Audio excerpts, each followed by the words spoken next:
Good afternoon. Example number 7. A circular plate of uniform thickness has a diameter 56 centimeter and a circular portion of diameter 42 centimeter is removed from one edge of the plate. Find the center of mass of the remaining portion. Given here two diameters 56 centimeter and 42 centimeter. First take the radius, that is for 56 it will be 28 centimeter and for 42 it will be 21 centimeter. Then it is provided that from a circular plate, that is I have drawn a simpler diagram, whatever given in your textbook I have avoided that.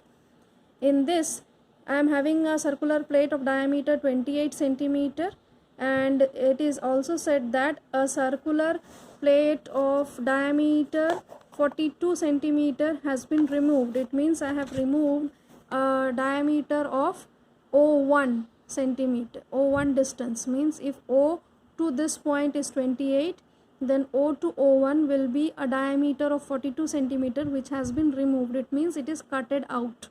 So what will happen, suppose if I am having a circle in which a little bit of portion is cut out having some particular diameter, then there will be a remaining portion. समझ में आ रहा है? जैसे एक straight rod है, ठीक है, total एक लेंथ का कैपिटल एल, उसमें से बोल रहा है L/4 पार्ट रिमूव कर दो, तो इस पूरे लेंथ में से कुछ हिस्सा बाकी रहेगा. तो यहाँ पे भी वही है, 28 सेंटीमीटर का जो सर्कल है उसमें से 21 सेंटीमीटर हिस्सा निकाल दिया गया, तो जो बाकी बचा हुआ रहेगा उसका सेंटर ऑफ मास निकालना है मुझे. उसके लिए मैं कैसे करें, मतलब how you are going to solve it. First of all I have to find the mass of the plate with the diameter D1 56 meter. Why I am getting the total mass? Because in your center of mass formulas we have to exactly calculate the mass which is taking part in contribution. So here the mass is equals to area of the plane with the diameter D1. So it is 28. So I am having pi 28 square m. M is what? The mass of the smaller region. Similarly for the diameter D2 I am having the relation pi 21 square, that is pi r square multiplied by m. Okay, so this is area into mass. The remaining portion let it be m2. कौन सा remaining portion? जब इस 21 centimetre वाला strip को जब 28 से cut out कर लेंगे तो जो बचा हुआ रहेगा let it be m2. Now to get the value of m2, what I will do, capital M minus small m. Capital M will be the whole circular plate minus small m. So this is the relation which I have got previously. I will substitute and I will get a value. The value here which is obtained from your textbook is 343 pi m. Okay, so once we have got it, so let it be the center of mass. Then circular portion, mass of the circular portion which is removed, जो मैंने हटा दिया है, is equals to क्या हो जाएगा, mass of the rest portion multiplied by the radius of the new portion. कहने का मतलब क्या है, जो m2 वाला था उसका रेडियस मैंने r डैश सपोज किया हुआ है. तो अगर मुझे सेंटर ऑफ मास निकालना है तो सेंटर ऑफ मास का रिलेशन कैसा रहता है, centre of mass is given as m1 x1 plus m2 x2 upon m1 plus m2. अगर दो आपके डिस्टेंस गिवन है, सपोज यहाँ पे मोर देन 2 रहा तो फिर m1 m3 x3 हो जाएगा, otherwise it will remain as it is. Okay, in the condition अगर ये m1 plus m2 whole mass of the body है तो मेरा इक्वेशन हो जाएगा m1 x1 plus m2 x2 is equals to capital M. समझ में आ रहा है, जिसमें मेरे पास इसका प्रोवाइडेड है, यहाँ पे इसका प्रोवाइडेड है, मुझे फाइंड आउट करना है m2 x2 वाला.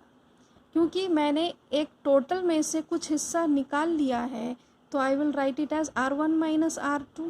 क्योंकि टोटल 28 सेंटीमीटर वाला रेडियस है, उससे मुझे सब्ट्रैक्ट कर दूंगी जो मैंने निकाल लिया, कट आउट कर लिया है 21, तो रिमेनिंग जो रहेगा वो मेरा किसके लिए रहेगा, for r dash, isn't it?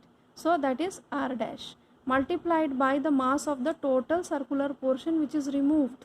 Mass of the total circular portion which is removed कितना निकला, ये m2 निकला ना मेरा 343 पाई m.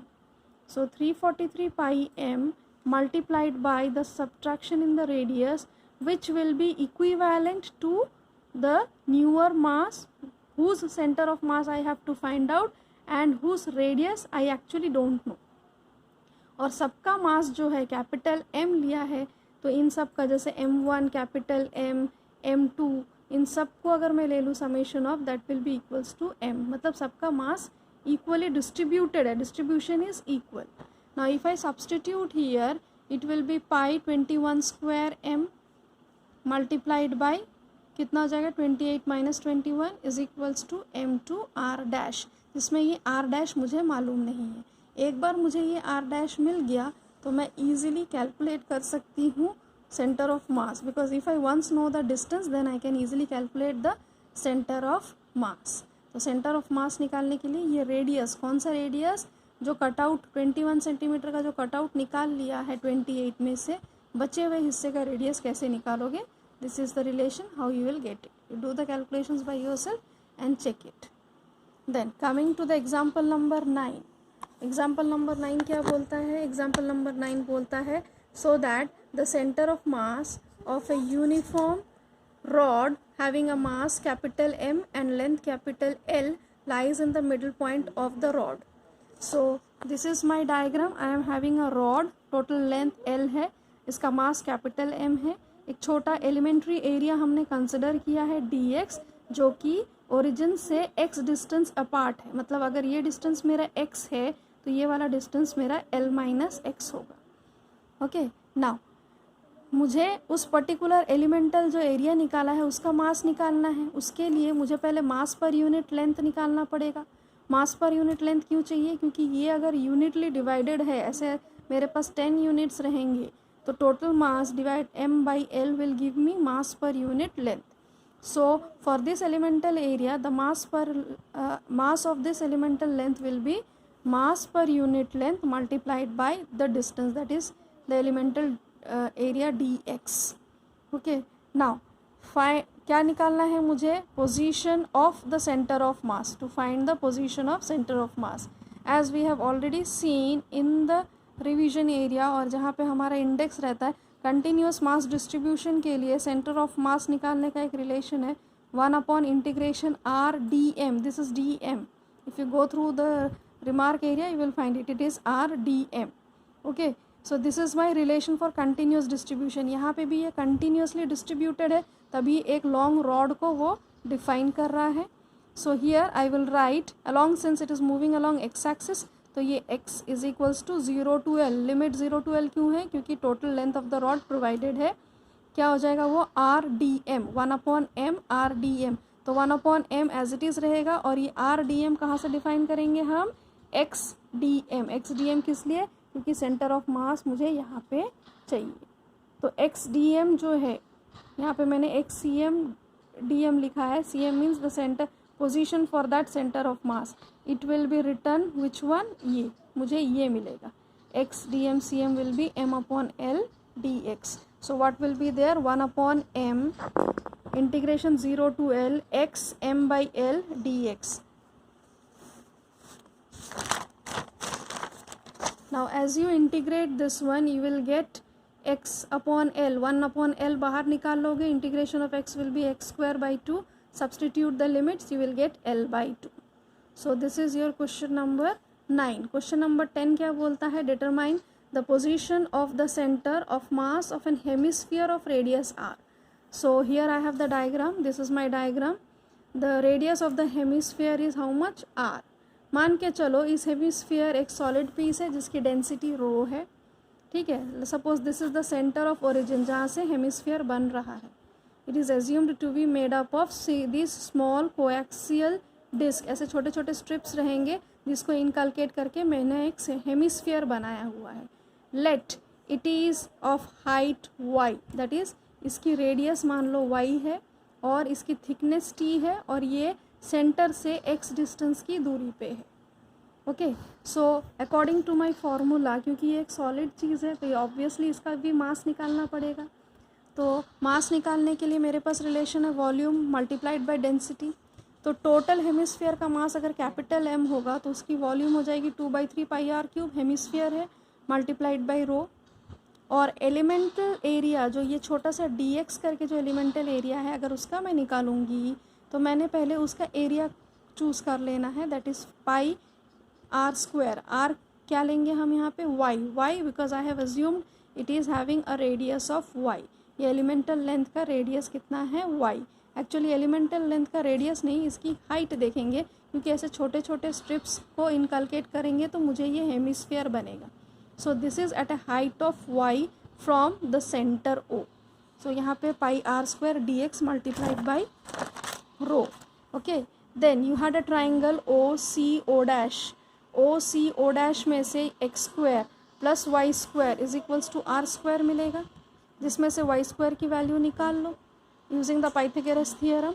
अब इस वाई स्क्वायर की वैल्यू को इस इक्वेशन में सब्सटीट्यूट करेंगे तो इक्वेशन रीमॉडिफाई होके ऐसा बन जाएगा।